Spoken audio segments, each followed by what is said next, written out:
Halo, apa kabar semua? Selamat menjalankan ibadah puasa bagi Anda yang tetap menjalankan, dan kali ini saya akan mengajak Anda ngobrol dengan Bung Rocky Gerung seperti biasa. Tapi tamu kita kali ini cukup istimewa. Ini ada 3 anak muda dulu ya, Bung Rocky, waktu rame-rame demo di DPR nih, 3 tokoh ini termasuk di antara mereka yang tampil. Yang bersama kita hari ini adalah Sultan Rifandi, ini Ketua BEM Universitas Islam Jakarta, UIN Jakarta. Kemudian ada Dino Adriansah ya dari Jabang. Nah, yang sudah baru saja pensiun atau demisioner, namanya Manik, Margana Mahendra. Jadi Ketua BEM UI. Sengaja kita undang Manik, bukan Fajar ya yang baru terpilih ya, karena yang terlibat pada waktu itu gerakan-gerakan kan bersama teman-teman ini Manik. Jadi Fajar nunggu giliran berikutnya. Oke, Bung Rocky.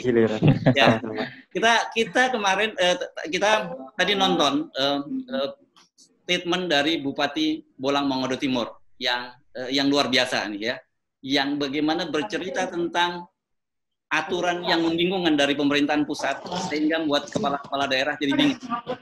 Ya, sebelum kita ngobrol dengan teman-teman, saya minta review Anda dulu, Bung Rocky Gerung, tentang situasi saat ini. Kalau kita tadi ngobrol bahwa ini dibercandain sebagai no chief to meet India. Ya, jadi terlalu banyak bos sehingga yang di bawah Indian-Indiannya pada bingung gitu. Silakan Bung Rocky. Iya, itu keadaan sekarang itu persis yang digambarkan Harus itu. Chiefnya nggak ada, Indianya banyak itu. Dan itu keadaan yang kita hadapi hari ini, sehingga ada seorang Indian yang akhirnya mengambil inisiatif untuk jadi chief, namanya Bupati Bolang Mongondo Timur.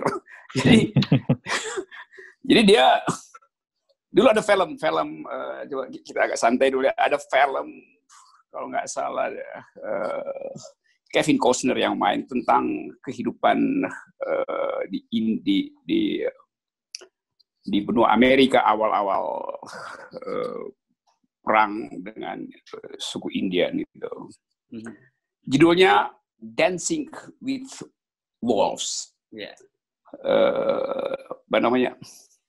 Mudah-mudahan berdansa dengan ya. Mudah-mudahan nonton ya, anak-anak muda ini sempat nonton atau ini tuh ya, itu film itu saya wajibin aja nih tiga deputy hari ini dia mesti nonton tuh. Judulnya Dancing with Wolves. Jadi berdansa dengan serigala. Itu cerita tentang Kevin Costner sebagai orang yang kemudian terlibat dengan kehidupan lokal di suku Indian gitu. Nah, saya ingat bahkan kalimat bahasa Indianya itu. Dancing with Wolf dalam bahasa Indian bunyinya begini, Stukma Nitu Tongka Opwaci. Jadi bayangin bagaimana film itu sangat berkesan sehingga saya ingat bahasa Indianya juga. Yeah. Jadi itu satu keterangan tentang kepemimpinan lokal, dan Kevin Costner kemudian terlibat asmara di situ. Tapi itu satu bayangan tentang bagaimana kehidupan lokal itu di dalam menyelesaikan soal kepemimpinan dihasilkan oleh problem lokal dalam versi film Kevin Costner itu Dancing with the Wolves itu. Demikian juga yang terjadi hari ini. Akhirnya yang disebut kekacauan itu dimintakan semacam pengertian oleh para pemimpin lokal agar mereka bisa punya diskresi untuk mengambil kebijakan. Jadi keadaan itu kan yang kita sebut sebagai justru kepercayaan pemerintah. Kalau pemerintah menganggap bahwa keadaan ini serius dan dia tahu bahwa dia tidak mungkin mengerahkan seluruh kapasitasnya, maka mesti dari awal dia sudah kasih wanti-wanti bahwa dalam keadaan ya terukur, diskresi kami serahkan pada pemerintah daerah. Itu yang terjadi ketika Anies minta diskresi. Terjadi ketika Ridwan Kamil minta diskresi. Segala macam. Jawa Timur juga begitu. Tapi pemerintah pusat selalu takut memberi diskresi. Karena dia anggap sekali dikasih diskresi, maka seluruh wilayah akan minta diskresi. Nah, bayangkan kalau diskresinya ada lockdown, maka berlakulah undang-undang karantina wilayah di mana pemerintah mesti turunkan dana. Jadi yang terjadi sebetulnya kekacauan ini tidak disebabkan karena tidak ada pemimpin. Di lokal banyak sekali pemimpin. Yang tidak ada adalah koordinator pusat. Kenapa koordinator pusatnya, chiefnya ini ragu-ragu? Karena dia anggap nanti brankas dia itu habis transfer ke daerah. Jadi itu kan soalnya kan. Jadi dari awal cuma itu masalahnya tuh. Pemerintah pusat yang pelit menyebabkan kekacauan koordinasi di daerah. Padahal daerah punya kemampuan untuk mengatasi problemnya itu. Kalau dipercaya. Jadi saya kira Bupati Bola Mongodong Timur itu berhak untuk dicalonkan sebagai pemimpin masa depan karena dia memberi contoh bagaimana dia marah-marah tapi marah-marahnya itu ada dasarnya. Jadi marah karena dia tahu dia bertanggung jawab terhadap kehidupan, kesehatan dan isi perut dari rakyatnya tuh.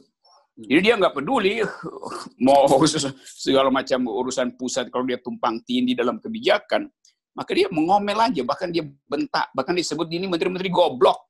Ini nggak pakai kata dungu.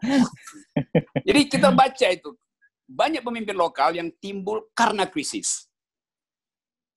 Nah paradoksnya pemimpin nasional justru kehilangan kemampuan di tengah krisis. Jadi ini ujian buat keadaan kita sehingga satu waktu kita bisa temukan seorang pemimpin yang benar-benar datang dari lokal, tetapi dia bisa berdansa dengan serigala, dancing with the wolves itu. Gitu kira-kira. Oke. Karena ini tokoh-tokoh juga nih yang kita ajak ngobrol nih. Siapa dulu yang akan memberi komentar dan nanti kalau mau ngajukan pertanyaan ke Bung Rocky juga silakan. Tapi Anda juga boleh mengomentari situasi saat ini. Silakan. Siapa yang duluan? Oke. Mungkin saya dulu kali Bang Hersu ya. Terima kasih kesempatannya. Oke, Sultan. Oke, siap. Bung Rocky, apa kabar? Semoga baik. Wajah kamu masih wajah intelektual ya, bukan belum jadi wajah politisi itu kelihatan. Oke. Waduh. Ya. Oke, gini. Tadi kita menonton ya bersama-sama bagaimana kemarahan Bupati Boltim di Sulawesi Utara hingga mengucapkan kata goblok. Tapi bagi saya yang menonton dan menyaksikan atas kemarahan Pak Bupati, bagi saya kata goblok itu masih sangat halus jika setelah marahnya Bupati, ternyata besok paginya ada warga yang mati akibat terlambatnya BLT atau sembako yang diberikan akibat birokrat yang terlalu berbelit di dalam mendistribusikan bantuan. Jadi bagi saya kata goblok tidak mewakili kekacauan sedikit pun, justru bisa lebih sangat halus menurut saya. Pak Bupati sudah marah seperti itu. Dan saya melihat jawaban Pak Menteri Sosial yang bilang bahwa ya harus ada sistemik bekerja, akurasi data dan lain-lain. Jadi kemarahan Bupati yang menuntut secara etis inovasi dan gagasan leadership justru dijawab dengan berbagai macam gaya birokrat. Jadi kacau kelihatannya di sini tuh. Nah, saya ingin berbicara atas dasar mahasiswa politik. Kalau ada bangunan ambruk, saya pikir kita semua mempercayai arsitek yang ahli untuk mendiagnosis kenapa kemudian bangunan bisa ambruk, fondasinya seperti apa, alat bahan bangunannya seperti apa. Nah, sekarang dalam kajian ilmu politik, kita melihat bahwa bangunan kekuasaan hari ini sedikit demi sedikit ambruk akibat kebijakan-kebijakan yang tidak sesuai dan tidak terukur, bahkan diskoordinasi tadi, kalau bisa dibilang oleh Pak Bupati tadi itu. Sebab kenapa? Karena kita melihat kerapuhan konsep dalam menangani kasus di tengah krisis seperti ini. Akhirnya kita melihat antitesa baru bahwa persatuan saja tidak cukup untuk menangani kasus krisis. Kurang bersatu apalagi di eksekutif, semua partai politik hampir gemuk di sana. Di legislatif kita melihat minimnya pengawasan sebab partai politik juga bergerumul di legislatif. Jadi kita teringat yang disebut oleh Robert Klitgaard bahwa monopoli kekuasaan tanpa adanya pengawasan akan cenderung pada tindakan-tindakan yang koruptif tuh. Nah, alat corona ini deteksi yang paling ampuh untuk mendeteksi kekuasaan. Apa yang dideteksi corona bagi kekuasaan? Untuk menguji apakah betul pemerintah ini serius mengurusi rakyat atau ternyata ada agenda-agenda kantong besar lain yang disembunyikan. Jika itu benar terjadi adanya, maka jelas yang disebut oleh Thomas Ferguson bahwa ketika kekuasaan digerakkan oleh uang, maka kebijakannya adalah hanya sekedar perpanjangan tangan dari elit bisnis dan investor tuh. Jadi kacau semua akhirnya kita melihat. Nah, Bang Hersius sedikit, bukan hanya di Mensos yang diskoordinasi seperti ini. Saya mahasiswa UIN, Kemenak pun baru saja melakukan hal yang sama. Pada tanggal 6 April, Kemenak mengeluarkan pengurangan SPP bayaran mahasiswa. Tapi 20 April ditarik lagi kebijakannya. Jadi lucu kelihatannya. Nah, kita wajib marah. Generasi sekarang wajib marah atas kondisi seperti ini. Sebab kenapa? Karena situasi krisis seperti ini, kekacauan kepemimpinan seperti ini, generasi yang paling terhantam dahsyat adalah generasi muda saat ini. Bagaimana kemudian PHK, saking banyak ya di kalangan pemuda sekarang. Belum lagi fresh graduate yang baru lulus secara online, kebingungan mencari pekerjaan. Belum lagi menghadapi ketimpangan, belum lagi kita nggak punya tabungan, belum lagi ada tekanan depresiasi. Jadi menumpuk segala macam kekacauan. Kalau dulu ada silent generation yang mengalami perang dunia kedua, nah saya nggak tahu apa yang saya ingin namai generasi sekarang melihat kekacauan krisis di tengah seperti ini.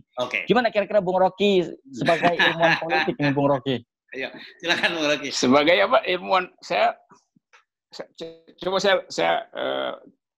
clearkan dulu ya istilah itu ilmuwan. Oke. Atau pendaki gunung. Iya, tapi maksudnya begini, ini sekaligus kita belajar sedikit sesuatu yang konseptual. Saya membedakan antara ilmuwan dan intelektual. Seorang ilmuwan, dia bekerja dengan metodologi. Seorang intelektual, dia bekerja dengan moral clarity. Jadi intelektual tidak menggunakan metodologi ansih seperti seorang ilmuwan. Ilmuwan mencari kejelasan melalui klaritas metode. Tetapi intelektual mencari kejelasan melalui klaritas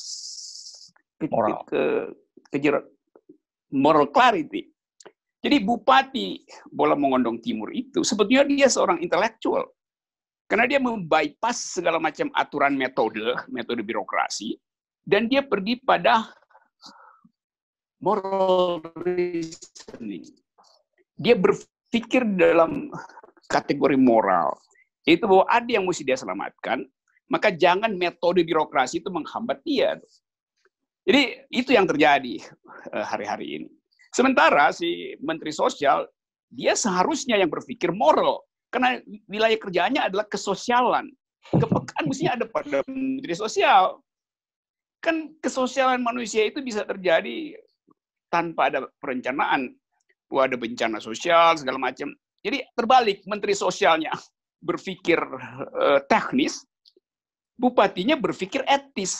Yang kita perlukan sekarang adalah pikiran etis, bukan pikiran teknis. Jadi itu soalnya. Jadi benar tadi yang diterangkan oleh Sultan bahwa kekacauan koordinasi itu karena semua orang mengembalikan model kepemimpinannya pada hal-hal yang teknokratis. Padahal dalam keadaan darurat diperlukan kepemimpinan etis, yaitu kemampuan untuk mendeteksi tanpa metode sekalipun. Nah, intuisi itu yang ada pada si Bupati Bola Mongondo. Itu keterangan konseptualnya. Dan itu memang terlihat bahwa supaya punya konsep, ya orang harus mampu untuk memisahkan pemimpin maksud saya, mana yang teknis, mana yang etis.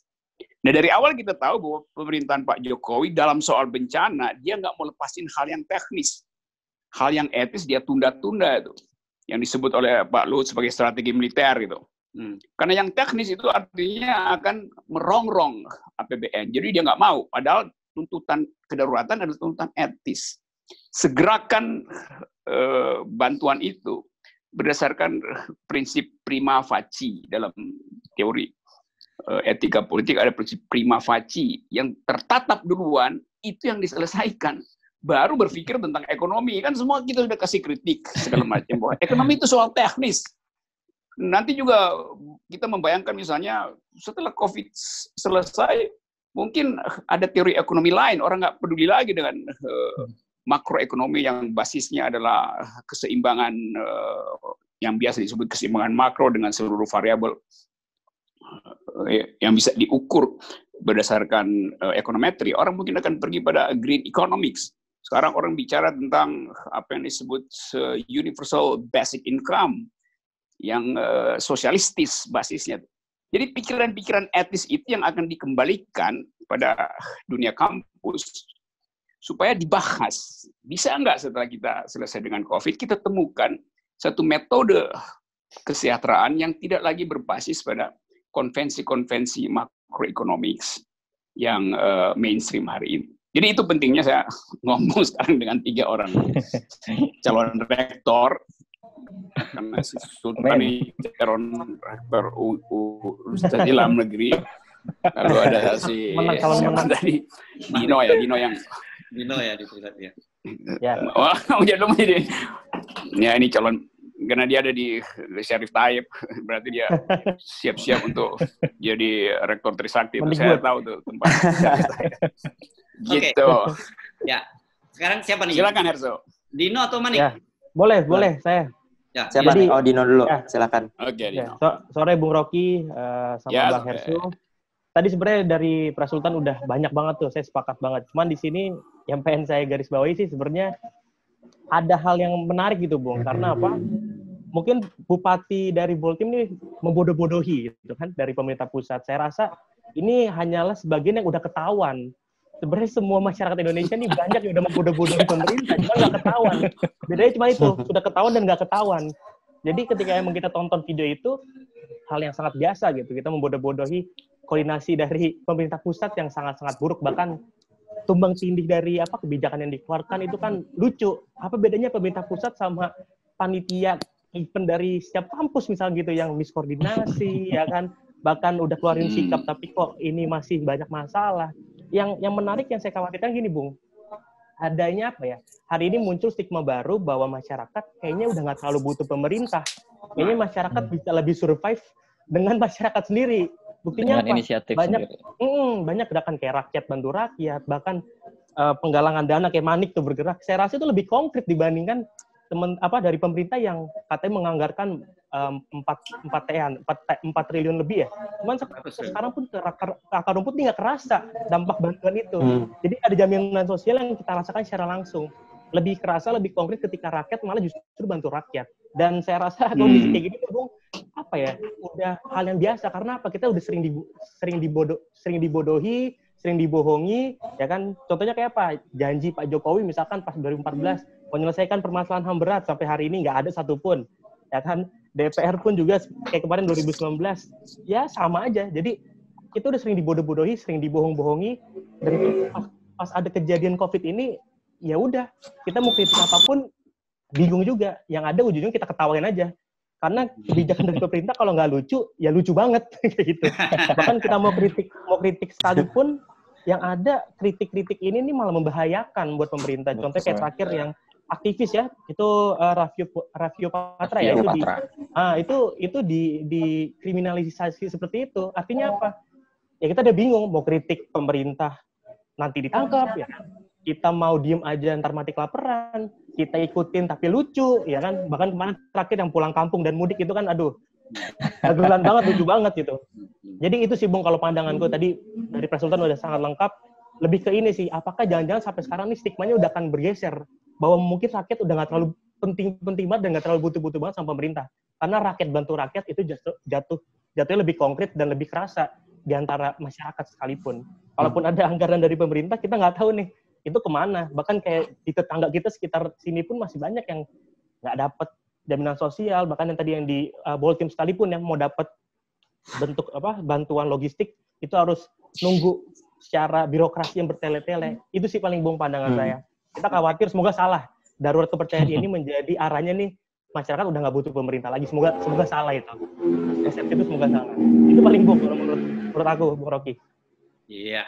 Jadi bukan darurat sebelum sampai ke darurat sipil, rumahnya darurat kepercayaan dulu nih. Ya, saya dapat suhu itu, suhu keberangan, suhu kemarahan, suhu kegelisahan itu. Dan kalau suhu itu diukurkan hari ini, itu dia lebih tinggi dari suhu infeksi COVID itu.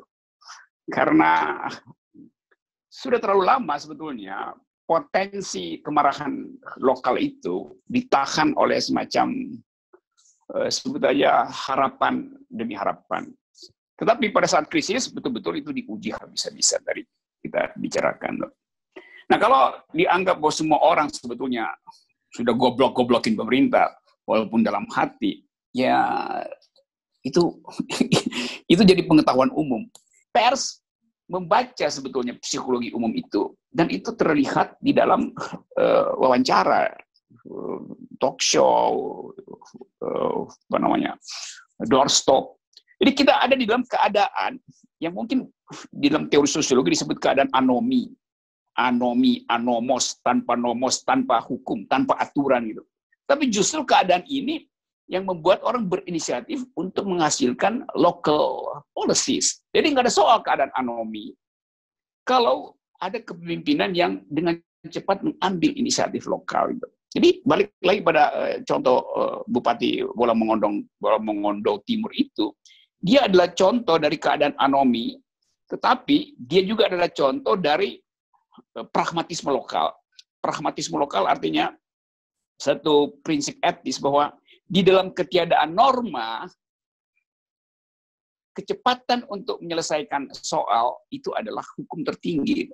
Apalagi kalau dia bilang, kan presiden selalu bilang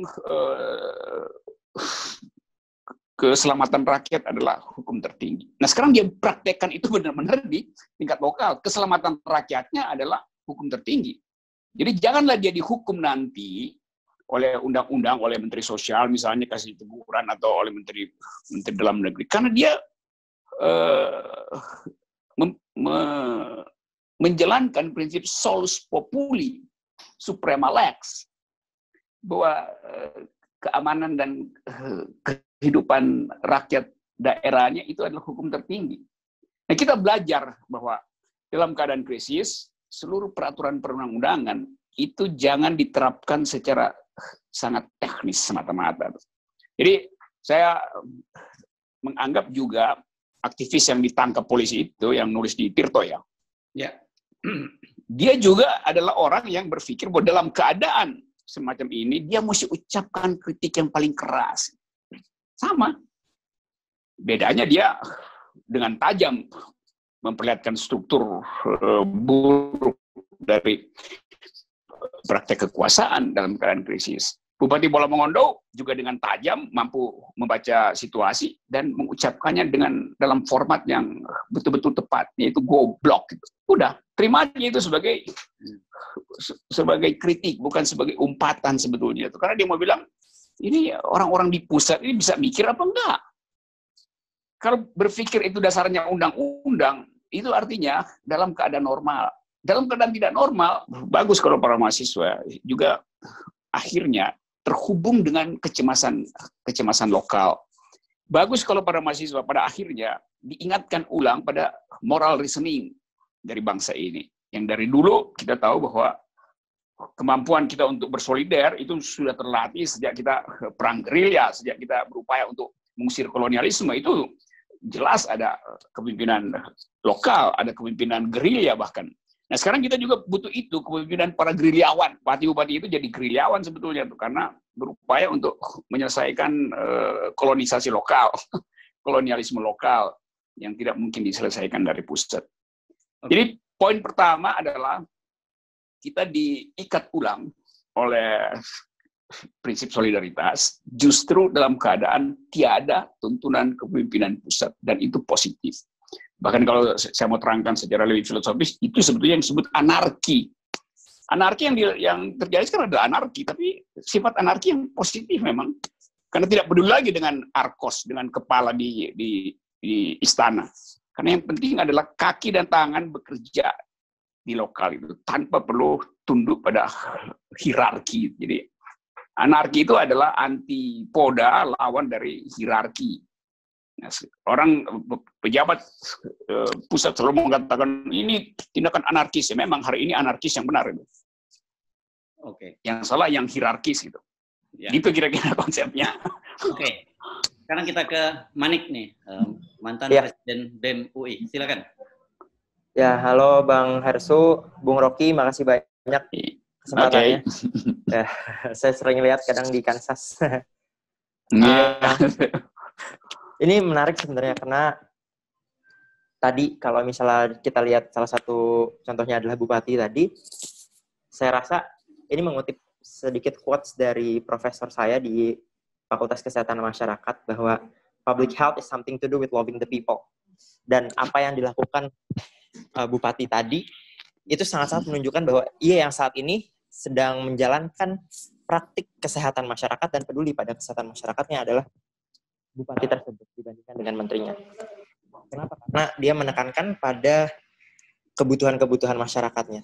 Dia menekankan pada apa yang sebenarnya benar-benar dibutuhkan dan kecintaannya terhadap masyarakat itu dibuktikan.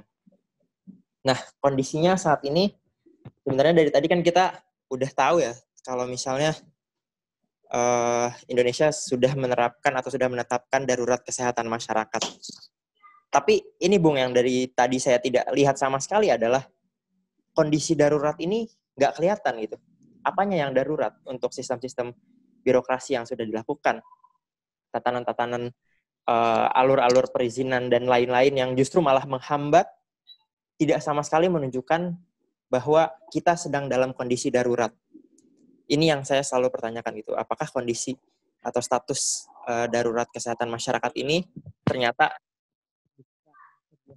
status yang memang benar-benar dibuat dan diciptakan oleh pemerintah sendiri, karena pemerintah pusat khususnya justru malah terlihat gelagapan dan banyak memunculkan lokal leader yang justru lebih baik daripada pemimpin pusatnya. Nah sayangnya saya tidak melihat adanya sebuah kesempatan yang diberikan kepada para local leaders ini, para local leaders untuk ya mereka memimpin barisannya di daerahnya masing-masing, justru malah mendapatkan tekanan yang akhirnya perlu kita pertanyakan gitu. Balik lagi tadi, apakah status atau kondisi darurat ini benar-benar disikapi dengan segala-gala hal yang seharusnya disikapkan dengan kondisi yang darurat gitu.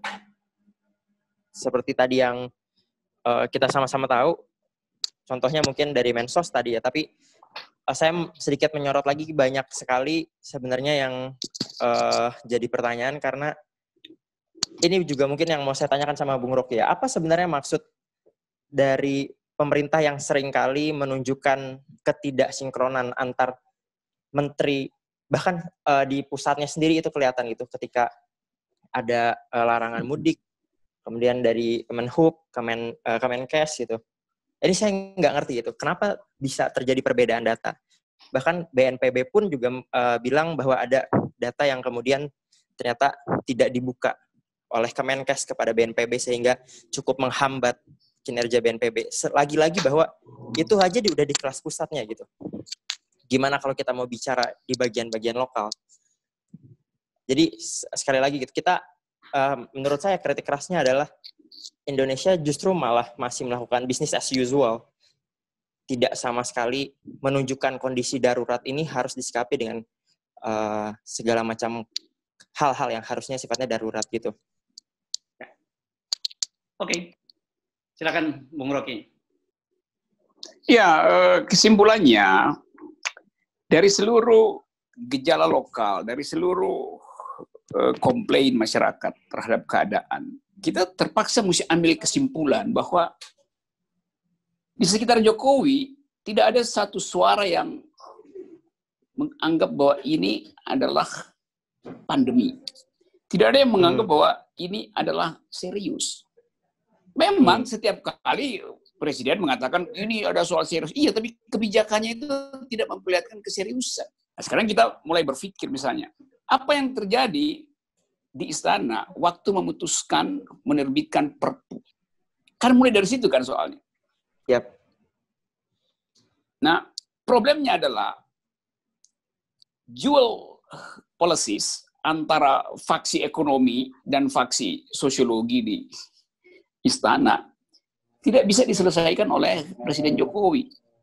Dengan akibat Perpu itu akhirnya mendua. Mau menangani yang sosial, tetapi mau menyelamatkan ekonomi. Nah, saya bisa bayangkan misalnya Sri Mulyani pro apa dalam soal itu.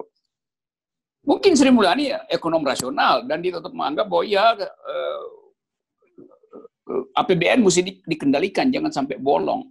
Tetapi di dalam pikiran Sri Mulyani, kalau saya bayangkan, dia ingin agar supaya tidak bolong oleh hal-hal yang tidak urgen. Misalnya, kartu prakerja. Dari awal Sri Mulyani merasa bingung Presiden menjanjikan kartu prakerja di dalam kampanyenya.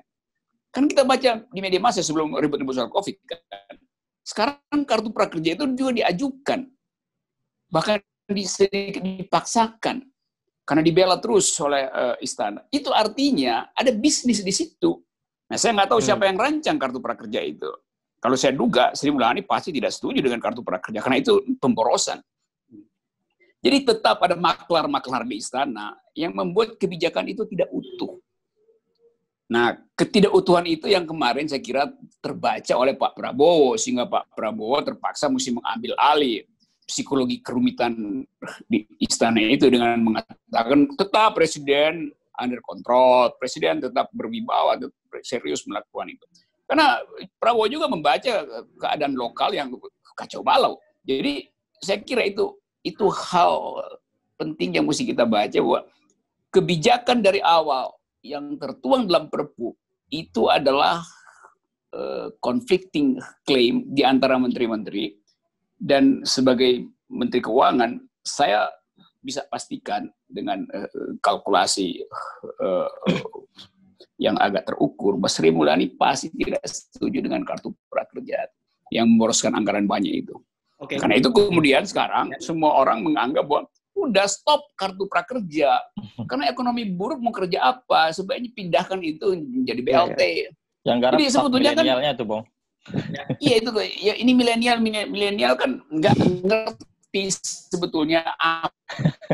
Ya. Milenial apa ya? Ini sebelum kita lanjutkan, nanya prakerja itu dia ngerti kalau itu datang ke dia sebagai bisnis, maka dia anggap itu berguna tuh. Ya. Oke, kita lanjutkan ngobrol dengan Bung Rocky Gerung dan 3 orang tokoh mahasiswa kita. Ada Sultan Rifandi dari UIN Jakarta, ada Dino Ardiansa dari BEM Trisakti, dan dari Manik dari mantan Presiden BEM UI. Nah, tadi kan Bung Rocky ngomongin soal staf milenial ya. Kebetulan kita ngobrol dengan mereka ini. Saya sih pengen tahu perasaan mereka seperti apa ya gitu. Karena gara-gara mereka orang jadi nggak percaya pada kalian milenial bertiga ini. Kalian boleh pintar, boleh hebat gitu. Kalian tuh belum siap sebenarnya jadi pemimpin karena kalian sama aja begitu masuk di pemerintahan. Coba silakan mulai, siapa duluan? Ayo silakan. Sultan dulu. Oke. Gini, kita melihat ada 2 staf sus milenial yang akhirnya mundur. Bahkan saya bilang kalau 7-7-nya mundur juga nggak akan memperbaiki nama mereka. Bahkan tidak akan memperbaiki nama generasi milenial tuh. Karena seharusnya memang milenials ini jangan mau dijadikan staf. Kan gini, saya nggak persoalkan prestasi masing-masing, pencapaian pribadi personal masing-masing, semua saya anggap orang hebat lah. Tapi mereka tidak dapat membaca situasinya ketika mereka diangkat, hanya dijadikan boneka kecil, di atas boneka ada boneka lagi, dan ada dalang yang invisible hand kan bisa dibilang begitu. Jadi kalau di Rusia ada namanya matruska, itu ada boneka. Iya, matruska. Betul. Dan kemudian ada boneka. Betul. Jadi hanya dipertontonkan kepada publik seolah dia adalah harapan, the beauty class of politics. Padahal hanya baut kecil yang nggak ada pengaruhnya sama sekali di atas oligarki kekuasaan yang itu tadi money driven political system. Ada banyak sekali kekacauan di sana. Nah, 7 millennials ini pada akhirnya akan hancur namanya dan merusak, bukan hanya 7 orang itu yang rusak namanya. Semua generasi milenial dirusak namanya oleh 7 orang itu. Jadi saya pikir mau tujuh-tujuhnya mundur, ya memang seharusnya tidak dibikin milenial staff presiden. Ditambah presiden juga seharusnya tidak membuat kekonyolan yang terjadi akhir-akhir ini. Kan kontroversi ya, banyak sekali. Sultan ya. Jadi ada semacam pepatah baru sekarang, gara-gara staf khusus milenial rusak milenial se-Indonesia. Sekarang gantian Dino, silakan Dino. Ya, dia emang benar nih Bang Bung, status milenial apa sebenarnya, kita juga agak lucu sih. Ini sebenarnya kayak tadi sih akal-akalan pemerintah aja, mau bohong-bohongin lagi, mau nipu-nipu lagi. Jadi ini dipakein jadi alat tameng. Jadi seakan-akan udah rangkul semua elemen, dan ini kan milenial jadi hal yang sangat seksi sebenarnya kan untuk saat ini. Tadi yang dibilang sama Sultan sepakat, ini nggak ada fungsinya. Kalaupun sekarang ada kerjanya, ya itu tugasnya. Cuma sekarang lebih kedengeran adalah apa? Viralnya, ya kan? 2 orang udah mundur, ya memang sekarang apa fungsi dari status milenial ini masih dipertanyakan gitu. Kalau emang nggak jelas dan nggak sesuai kebutuhan oleh masyarakat, mending nggak usah gitu. Karena tadi jangan sampai kita malah dibohong-bohongi, dibodoh-bodohi lagi, cuma jadi tameng. Seakan-akan udahlah ini meredam anak-anak biar nggak demo lagi, biar nggak jadi mitra kritis pemerintah lagi. Caranya apa? Nih udah ada status milenial. Toh 7 orang ini juga belum tentu merepresentasikan dari anak-anak milenial. Jadi daripada bikin polemik, udah mending bubarin aja lah gitu. Oke. Manik, itu paling Bung. Manik dulu. Ya. Sebenarnya saya dari awal juga cukup skeptis sama penggunaan kata milenial ya. Kenapa? Karena menurut saya, misalnya pemerintah gitu ya, mereka merasa mereka yang paling milenial gitu, sampai akhirnya kata staf khusus milenial itu diinstitusikan gitu, jadi sebuah institusi, staf khusus milenial di bawah presiden langsung gitu. Sementara dari dulu gitu, entah itu namanya generasi apapun gitu kelak, apakah nanti kemudian presiden akan punya juga staf khusus generasi Z, staf khusus, atau mungkin ada dulu, apakah ada dulu generasi staf khusus generasi boomer gitu? Pertanyaannya enggak, kan sebenarnya enggak lebih daripada yang saya lihat adalah millennials ini karena mungkin secara demografi mereka ada banyak jumlahnya, maka dari politik akan dijadikan sebagai target pasaran yang paling empuk, yang paling enak untuk akhirnya ditarik atensinya, sehingga akhirnya ya dibuatlah sedemikian rupanya kata-kata milenials itu selalu dijadikan sebagai tameng dan pencitraan dengan tokoh politik siapapun itu ya, dan maupun di pemerintah khususnya. Sampai ini yang menurut saya perlu sama-sama kita perhatikan ya, jangan sampai kita merasa kita jadi yang paling milenials, entah itu anak mudanya gitu, karena menurut saya stop pakai gimmick gitu, karena di KSP pun saya rasa ada yang usianya masih milenials gitu. Apakah mereka juga masuk jadi staff milenials itu? Kan udah ada dari KSP, kenapa harus ada lagi yang lain? Ini generasi-generasi ini justru malah menurut saya akhirnya menghambat dan menciptakan stigma baru buat anak-anak muda saat ini. Dan itu cukup memberatkan untuk akhirnya di kemudian hari anak-anak muda ini kemudian kelak akan memimpin atau berkontribusi yang secara real, mereka dipertanyakan karena adanya kasus-kasus yang mungkin dibuat dari tahun ini gitu. Jadi saya rasa sudah cukup, jangan lagi jadikan anak-anak muda ini sebagai tameng hanya karena semata secara demografi mereka lebih banyak daripada orang-orang yang lebih tua. Tadi Sultan mau nambahin dikit. Iya, tadi betul lah yang disebut oleh Manik, bahwa hentikan semua kanalisasi atau tameng sebagai pelacur politik yang dijadikan sebagai boneka kecil tadi, bahwa staf khusus milenial kalau emang punya atensi yang serius, jangan hanya sekedar bergimmick kayak gitu sih. Ya, silakan Bung Rocky. Soal gimmick politik ini kelihatannya memang jadi salah satu ciri khas dari pemerintahan Jokowi. Selalu gimmick itu permainan jangka pendek sebetulnya tuh. Orang bikin gimmick itu dalam upaya kamuflase, lalu dia balik pada yang normal. Nah, milenial ini tadinya gimmick, sekarang keterusan. Padahal dia direncanakan sebetulnya jangka pendek, sekedar sebagai sugar cover itu, kertas permen sebetulnya. Kan orang nggak bisa terus-menerus ngisap permen, kertasnya juga dengan sendirinya dia mau ganti-ganti itu. Jadi kekacauan milenial ini, ya pertama tadi betul Sultan, bahwa dari awal memang diumpankan untuk pemanis politik. Nah, yang mengumpankan itu mestinya paham bahwa gimmick selalu ada masa kadaluarsa. Itu kayak lipstik dipakai berulang-ulang, ya makin tebal di bibir memang, tetapi sensasi bibirnya hilang itu. Kepekaan hilang karena dilapis terus itu juga itu milenial hanya begitu tuh, berlapis-lapis, akibatnya dia terjebak di dalam birokrasi yang moral hasad. Dulu kalau kita sebut milenial artinya dia berpikir out of the box gitu. Nah, sekarang milenial istana itu dia bukan sekedar berpikir di dalam boxnya sendiri dia bawa ke camat-camat. Box suratnya kan ya. Jadi apa yang unik di situ? Kalau milenial itu dia usia belum 30 udah memimpin tentara tuh. Udah jadi jenderal. Zaman kemerdekaan itu semuanya milenials dalam pengertian mereka tahu tentang problem dunia. Bung Karno umur di bawah 30 dapat di pengadilan kolonial dan dia dipuji sebagai orang yang jadi milenials itu tempatnya di luar sistem dan upaya untuk menguji sistem. Baru dia bisa berpikir out of the box. Di dalam sistem yang bagaimana itu? Nggak ada orang yang bisa out of the box kalau dia ada di dalam sistem. Dan lebih dari itu, bajunya sama, seragam. Putih hitam semua itu kan. Karena ada milenial diseragamin kan, ngaco tuh. Milenial itu tumbuh dengan kreativitas, bukan diseragamin. Jadi itu. Jadi itu ormas milenial, jadi ormas aja malas menyebut milenial. Iya benar. Jadi mental semacam itu yang belum kita siapkan sebetulnya tuh. Nah, Pak Jokowi selalu berpikir 4.0 equals millennials. 4.0 itu tidak ada hubungannya dengan millennials. Orang yang usianya Pak Emil Salim itu berpikir selalu millennials karena dia berpikir green economics.